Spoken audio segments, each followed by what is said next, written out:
Hello, I'm Richard from EVs and Beyond, and today we are looking at a car that the EV fanboys might not be that happy with, but after 2 months in it, I have to say, it's really good. It's the Toyota BZ4X.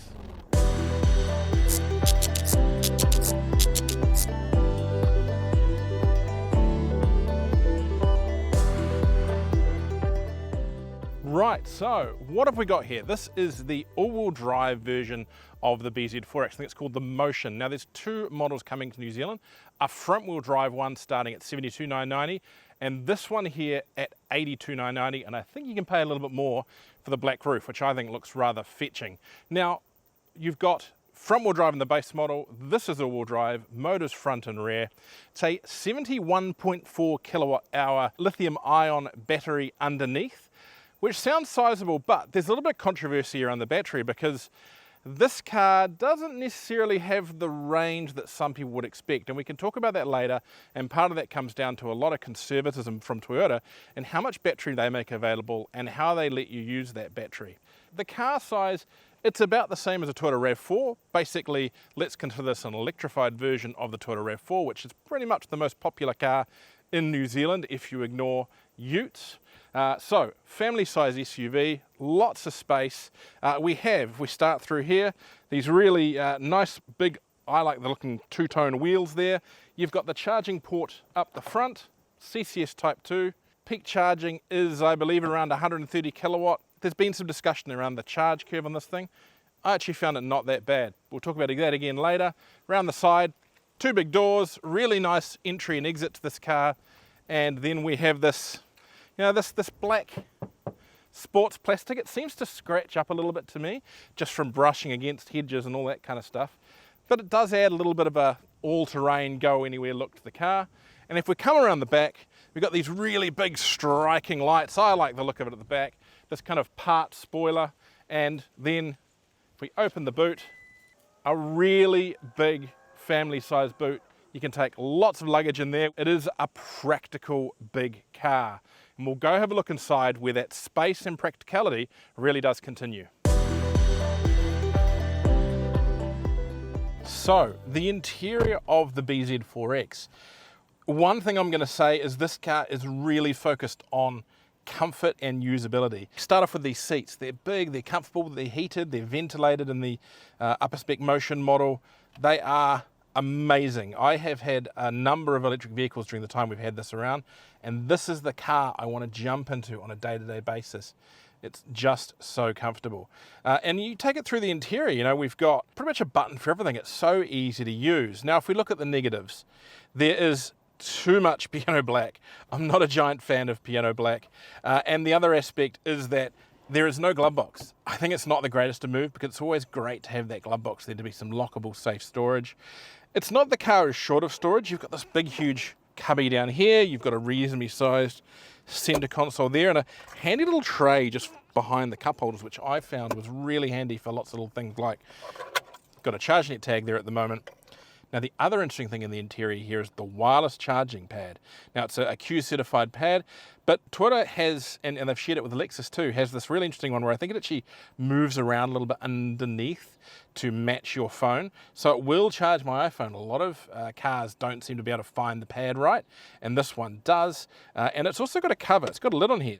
Down in this cubby here, you've got some additional charging too. You've got two USB-C ports there, a couple more in the back. Now, they're only 15 watt, which is okay. It's not really what I would consider fast charging, but good to see that we've got plenty of USB-C options there. You've also got big door pockets, room for a couple of bottles in each one.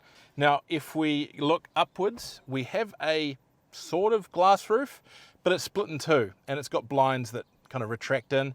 A bit underwhelming considering that pretty much everything else in the segment now has a proper glass roof, though not a lot of people are kind of going against those. The sun can be quite strong in New Zealand, and we've seen things like the BYD Seal now comes with a full cover for the glass roof. I personally am not a fan of this setup. Leave it closed. It's kind of neither here nor there. But overall, as I said, just comfort, lots of space. The back seat itself is really good. It's probably one of the more comfortable seats for 2 to 3 adults, 3 adults at a push. But plenty of leg room, plenty of width. They've got heating back there on the top model. and a relatively flat floor. So that's handy to have as well for your passengers back there. Now, that's what the car's like inside. Let's go for a drive and we'll talk a little bit more about the details, and we'll talk about those concerns about range. Right, so what is the BZ4X like to drive? And I've done a lot of miles in this car over the last 2 months, and I've got to say, I am really impressed. This car is smooth, it's comfortable, there's enough performance, it just does everything right, even down to things like the adaptive cruise, the lane keeping systems. They're all really good. Now, I'm not saying they're necessarily the height of technology, but this thing is just fantastically comfortable to drive, to the point where I've had some rather exotic EVs in the driveway, but in my day-to-day life, and particularly when dealing with my family, I just wanted to drive this. It's so comfortable, it's so easy. Now, performance is reasonable. Twitter quotes 160 kilowatts and about 337 newton meters of torque from the all-wheel drive version. It's a little bit less in the front-wheel drive version. I actually think that doesn't tell the whole story. I suspect that they are perhaps playing a little bit with the numbers there in regards to how much power this vehicle does have, because it feels quicker than that. The 0 to 100 is in the high 6s, nothing magic. It just feels really meaty in the mid-range. It just does this everything well all round wonderfully. It's hard to explain. I don't want to sound like I'm gushing about the car, because as we've discussed, this car isn't perfect. But as far as livability goes, I've experienced few cars, petrol or electric, that I'm so comfortable living with. Now, let's talk about a few of the other things in here. This great big center console, you got the great big screen there, all works fairly well, functions fairly well. If I go to the Toyota side of things, I know I go too far into it because this is a pre-production model, but it works well enough. It's got, some basic navigation, music, all that kind of thing. Simple, screen is responsive, it's quick, it works really well, and just totally great. Now, we don't have the navigation on this car because this is the pre-production, but just from what I've been able to play with, the system is simple and it works. You've got wireless Apple CarPlay and Android Auto there should you need it. Now, one thing I love is you've got a button for everything. So you've got touch buttons here for your climate control. You got the heated and cooled seats. You have got a heated steering wheel. You've got buttons here for your eco mode, your camera views, your steering, your X mode, so for four-wheel drive, traction control, one-pedal driving, all those things. Really handy to have just buttons to push. Even for the Odo down here, you've got a button that you can push should you need that. Now, the steering wheel I really like as well. It's quite small, but really nice to grip. Again, buttons for everything on the steering wheel, so you don't have to go hunting far to find what you really need. Even things like, the cruise control, there's a kind of a simple one-button push here to get everything up and running in regards to the lane keeping and all that kind of stuff. Now, a lot's been said about the fact that when you're looking at it, the little screen up there, which again has even conveys the navigation from CarPlay onto there and your basic information about the vehicle, that it's a bit hard to see behind the steering wheel. I haven't had that issue. Maybe I'm just the right height, but I also know that the design seems to be set so that everything below the curve of the steering wheel is kind of blanked out anyway. So there's not really anything to look at below that line. Now, I do understand that for some drivers, maybe shorter drivers, or those who perhaps sit a little lower in their seat, are going to have an issue with that. And that's something that that perhaps not into review. I noticed that the Subaru Solterra, which we drive, has a square steering wheel. And so that's going to make that screen a little bit easier to view, and perhaps that's a deliberate decision that they have taken. Now, if there's one thing that bugs me about the screens, it's the same for that one and for that one, there's not a lot of efficiency information, and rather than getting the standard kilowatts per 100 kilometers an hour, you get kilometers per kilowatt hour. And yeah, I guess you get used to that. Maybe they can change that at some point in a software thing. Who knows? But look, from the front, great visibility, really solid stereo, good infotainment, comfortable seats, memory, everything. Just a really great car to sit and drive in. Now, how far will it go when you're driving? Now, we've got another video coming out, a 1,000-kilometer test, and this car actually did pretty darn well. Look, I think this car on the open road is about 300k car, though you can do more than that if you're careful. So it's kind of up there with, about the same as a BYD Atto 3, maybe a little bit behind a BYD Atto 3 long range. But the charging is also pretty darn good as well. And again, there was a lot of issues overseas with people complaining this thing didn't charge that fast. And sure, if you put it up against a Tesla, it doesn't. But if you put it in the context of, in comparison to, say, some of the Volkswagen product, or particularly up against the Chinese market cars, this thing charges really well. We, on that trip, our first charge, we shot straight to 130 kilowatt, and that was the same thing for the rest of the day. Now, it did slow down, but even then, that first charge, we averaged, and we went reasonably deep on the charge, we averaged nearly 90 kilowatt of charging per hour on that charge. That's not bad. That's higher than the peak of a BYD Atto 3. And yes, a BYD Atto 3 is significantly cheaper, but you're getting arguably other things for your money with this car. So I'm not sure it's easy to directly compare. You're kind of trading off some of your extra stuff for a little bit less range or whatever. It's still enough range for most New Zealand usage, and particularly around town, it is plenty for usage. But the key thing to understand is a lot of the stuff overseas about how badly this thing's charged, I don't know if that's necessarily going to relate here, and I think for our conditions and for our charging network, this thing actually does the job pretty well. Now, of course, we're tooling around town. How's it drive on the open road? Really well. Look, it is not a sports car, but even on some twisty roads, it is nicely balanced and actually drives particularly well. In this all-wheel drive mode, I can't speak for the front-wheel drive model, but it's a lovely balanced car, and again, it's comfortable. For this type of car in this class, this is up there with the best. It's just a really nice, comfortable car. And I think that's the key of what a lot of people are going to be wanting from this.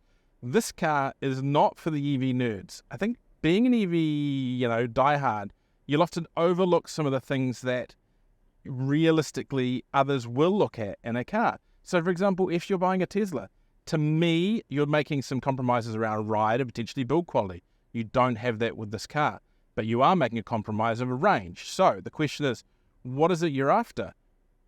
Good ride, good build quality, probably one of the best dealer networks in the country, but you're trading off range versus the opposite with the Tesla. Now, I still think most people who are really into EVs are going to go the Tesla, and I don't blame them. Great car. And same, they might go for a BYD. Great car. Where I think this car is going to really have a big market is in people who wouldn't buy those others. People who are moving from a RAV4 hybrid, are moving from a Corolla Cross, are moving from a whole pile of other stuff, who perhaps are just a little bit nervous about electric vehicles and want something that's within their warehouse, that's comfortable, that's a known entity, that comes with a dealer down the road. I think that's where this will sell. Will it sell well? I think it's going to be a modest success. It's going to play in the smaller numbers within the market. But I think those buyers who do buy it are going to be incredibly happy. Now, one thing to note with that range is that there is a big chunk of battery under zero in this car. The range you can go once you hit zero is quite dramatic. Now, I've heard stories of over 30 kilometers. So essentially 10% of that battery being available under zero. I had a little bit of a play. I got to about 12 kilometers below zero, and I kind of bailed out because I was a little bit nervous. I didn't want to get caught on the side of the road, but the potential is there. It is able to do that. Now, should Toyota actually include that above the line?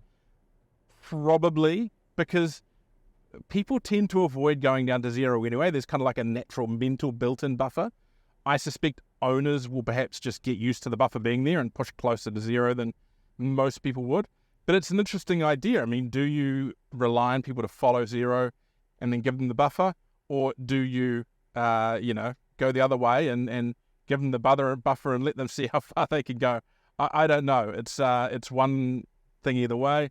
I have a habit of going to zero in cars, but that is someone I'm relatively experienced in how far they'll go.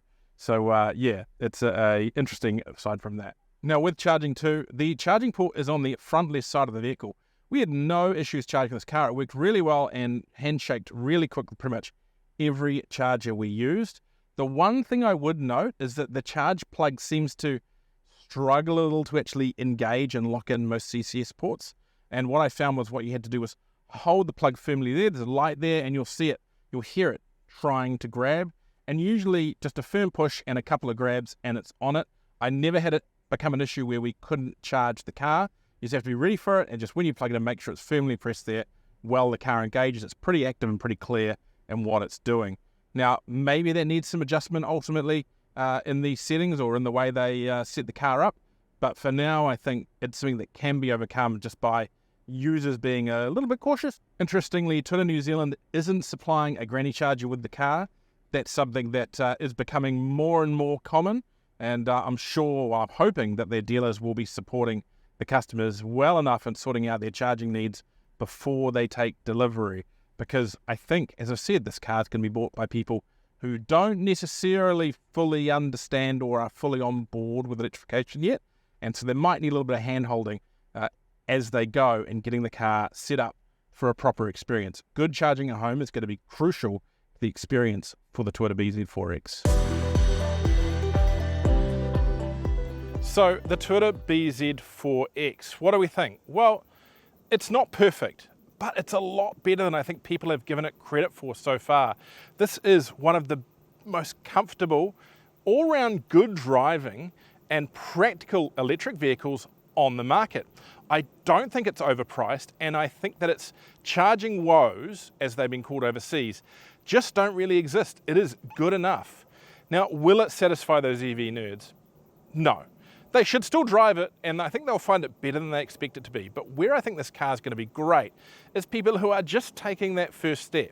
You know, they're jumping from a RAV4 hybrid and they want to move into something electric, but they want their handheld a little bit, something that's not going to surprise or shock them too much, and something that's going to have really good dealer backing behind it. You know, Toyota has pretty much more dealers around the country than anyone else.